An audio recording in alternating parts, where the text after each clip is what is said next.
Also want to say, throughout the night, we have 2 volunteers from Emory that will be walking back and forth with cards, note cards. So if at any time you have a question you want to write it down, give it to them, and between 8 and 8:30 we'll read your questions and have them answered. Okay? I brought up the survey, and then we'll also have a reception after the seminar in the gym. We have free refreshments there. We have a lot of free legal information, as well as information from the different universities that you definitely want to get. And it's also a chance for you to speak directly with our speakers, and as well as others. And one more introduction. Principal Brandon, are you still here? Oh, yes.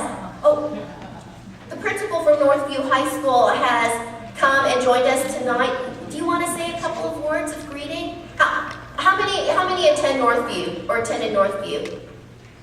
Okay, so be on your best behavior because the principal's right there. We really appreciate you coming and genuinely appreciate your interest and commitment to serving the Asian youth in your school. Okay, so here we go. Many people that know ALAC know us for the work we do around immigration and business law. But last year, we also started to focus on education because we understand a better education is the reason why most Asian parents immigrate here in the first place. It's the foundation of our economy. Better educated people create businesses and jobs, and they make more money. My parents actually immigrated from Korea in 1975 when I was 4 years old, so that me and my 2 older brothers could have a better education in the US, especially with college. They were both teachers. They were 선생님s in Korea, and they pushed us very hard to make straight A's. They believed if you studied really hard and you worked hard, you could have an equal chance at college and in life and job success, just like anyone else in America. Their encouragement definitely made me excel in school and helped me get a full scholarship to Rice and a full tuition scholarship to Emory Law School. So I know how important it is to have your family's encouragement. So I want to start the event by thanking all the parents and the children in the room for coming tonight, so that we can all learn together how we can, all of us succeed better in college.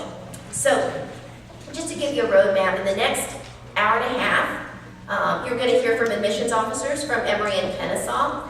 You're also going to hear from Ivy League graduates who interview students, and they can talk to you about what colleges are looking for in terms of successful college applicants. We're also going to talk about the importance of leadership, community service, and other skills that help children not just get into college, but be successful while you're in college and in your future job. I want the parents to hear this especially, because my parents were all about get grades, that's it. But did you know, one study has showed that while Asian Americans make up 5% of the American population, only 0.3% of Asians are executive corporate officers. Fewer than 1% are board of directors of corporations, and only 2% are college presidents. And there are only 9 CEOs that are Asian among the top 500 publicly traded companies. So you see, keeping your head down and making great grades and working hard just for yourself, it's not going to make your child the leader that I know you want them to be. My parents said, I don't want to be a leader, I'm just working hard to make you become a leader. They need something else than just grades. So I really, I hope that we have a good conversation around that. We also want to talk about, other than grades, which are still very important, what else is important for top colleges? I have to give all these stats. Did you know, another one, a recent Princeton University study showed that Asian American students that get into the top Ivy League colleges had to score 140 points higher on the SAT than all the other students that get into the Ivy Leagues. Okay, that's pretty astounding. In some of the qualitative studies that have been done, when they get comments from admissions officers, these are Ivy League schools, a lot of the admissions officers, when they reject some Asian American students, have pointed out things like they're not well-rounded, they don't have leadership skills. So I want, again, sorry parents, I'm not trying to lecture you, but maybe I am a little bit, that leadership skills and community service is essential to your child's success. It's not just a if you do everything else. Nowadays, as competitive as it is, and I know the speakers will speak about it, kids need to do a lot more than score really high on the SAT. And then we're finally going to discuss some things that parents and teenagers need to know right now while you're in high school, so you can start setting yourself up for college success. Okay, so with that, I'm going to start shooting questions to our panelists. Oh, wait, let me introduce you guys. We have Donna Wong, and we put them all up there, but let me give a quick introduction. Donna Wong is the Assistant Dean and Director of Multicultural Programs and Services at Emory University.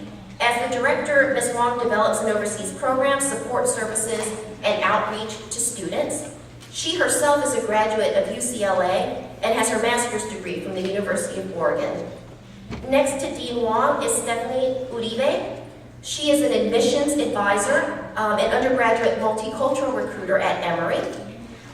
She graduated from Vanderbilt University in 2009 with a BS in Human and Organizational Development and a BA in Spanish. And she also has her Master's of Education in Mental Health Counseling. Next to Stephanie is Hollis McCullum.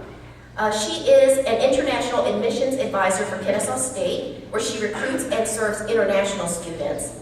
Since working at Kennesaw, Hollis served on the committee to create the Intensive English Program, one of the best in the state. She also serves on the Georgia Association of International Educators Committee for the past 5 years and served as their chair in 2011 and 2012. Next to Hollis is Viren Mayani. He is the Interim Associate Director of Auxiliary Services and Programs and an affiliated faculty of the Asian Studies program at Kennesaw. Viren serves on the board of a diverse group of nonprofits, including Georgia Indo-American Chamber of Commerce, the Gandhi Foundation, and India-China America Institute. And next to him is Rodney Ho, who also happens to be my husband, Nam Hyun. He is a reporter for the Atlanta Journal-Constitution. He's been a journalist for 20 years and has worked for 3 newspapers, including the Wall Street Journal. More importantly, Rodney is a graduate of Princeton University. He got his degree in political economics, and he has been involved in the Georgia Alumni Schools Committee for Princeton. So what Rodney's done is he interviews all the students in Georgia that apply to Princeton and go to the next step of being interviewed. So Rodney's been interviewing people, kids here, that want to go to Princeton for 20 years. Is that right? Okay. And next to Rodney is Emily Wren. Emily works at the Boston Consulting Group, which was ranked #2 on Fortune's Best Companies to Work For list for 2012. She has a Bachelor's of Science in Engineering magna cum laude from Duke University, where she formerly volunteered as an admissions interviewer. So she also has interviewed people there. In 2009, this is the kind of company you want to work for, by the way. Her company awarded her a full sponsorship to attend Harvard University Business School. And she co-led a 2011 social enterprise conference at Harvard, running a team of 150 students and speaking in front of over 1,500 people. Emily was born in Seoul and came to the U.S. as a young child. And our last wonderful panelist is Jennifer Falk.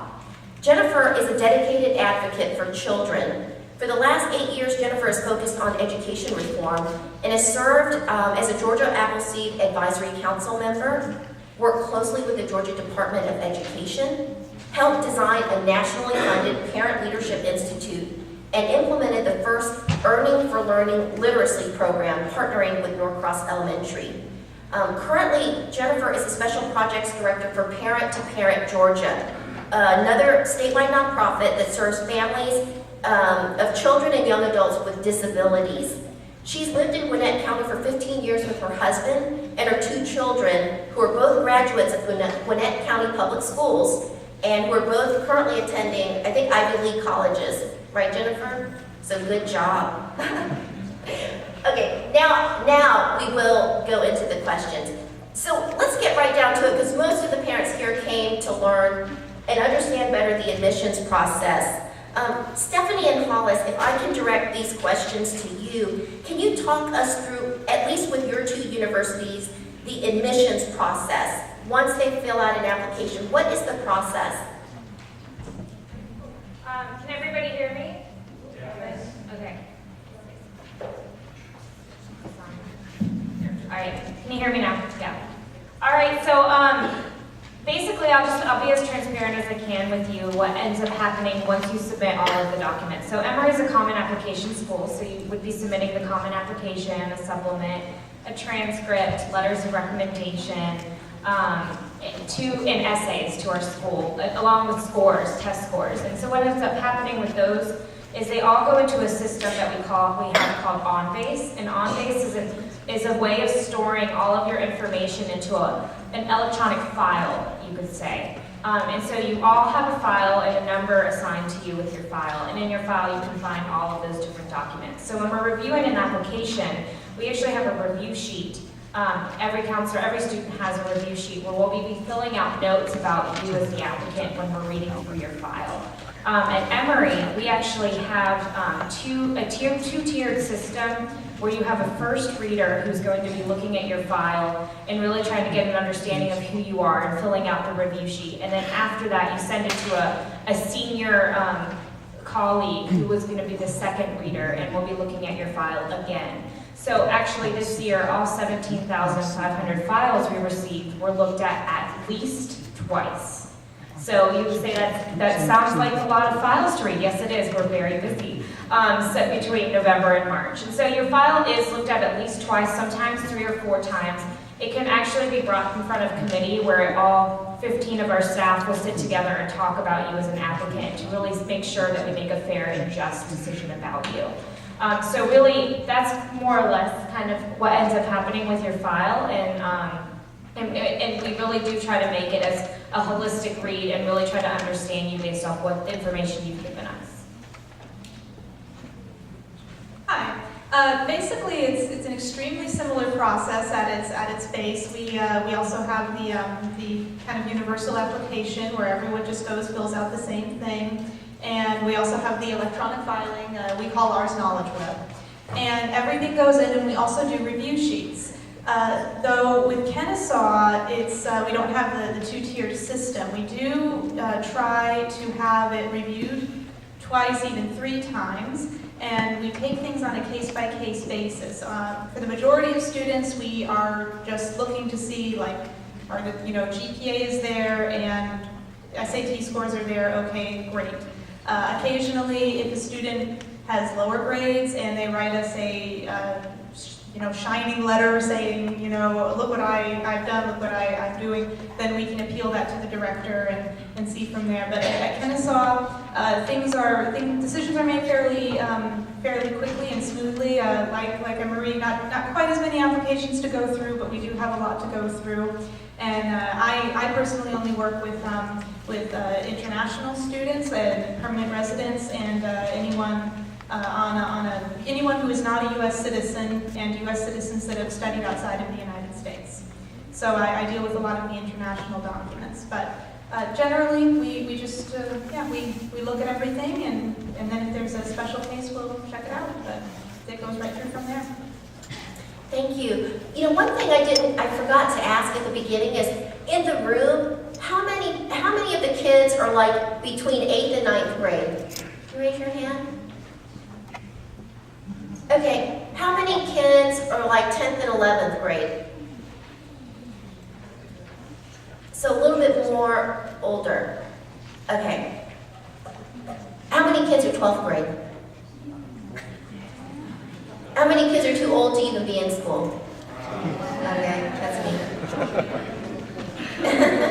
Okay, well, between Emory and Kennesaw, actually Hollis, I believe you just said Kennesaw State, pretty much kind of goes down the line quickly and usually focuses on grades. So, some schools, some colleges, it really is that cut and dry for the most part, grades-based approach. Right. After you're in the school, for the initial admissions process, yes, but after you're in the school, it is extremely important to have your extracurricular activities because employers Potential future employers in master's programs. Undergraduate programs, not so much, but your master's degrees are going to care big time about your extracurricular activities from high school and forward. And what other schools do you know around here are kind of grade-based? Well, I believe that GSU and Georgia Perimeter College, and I know that Georgia Tech, they are also activities-based. Georgia Tech does care about that, but they do focus first on grades. So with Georgia Tech, they do care about your activities, but they first narrow the field by looking at grades, and then they will further narrow the field by activities. So Stephanie and Donna, actually, from Emory's perspective, what are the qualities and attributes that Emory looks for? Say when you get, all you have is that piece of paper, the application in front of you. What are some of the major things that stick out to you?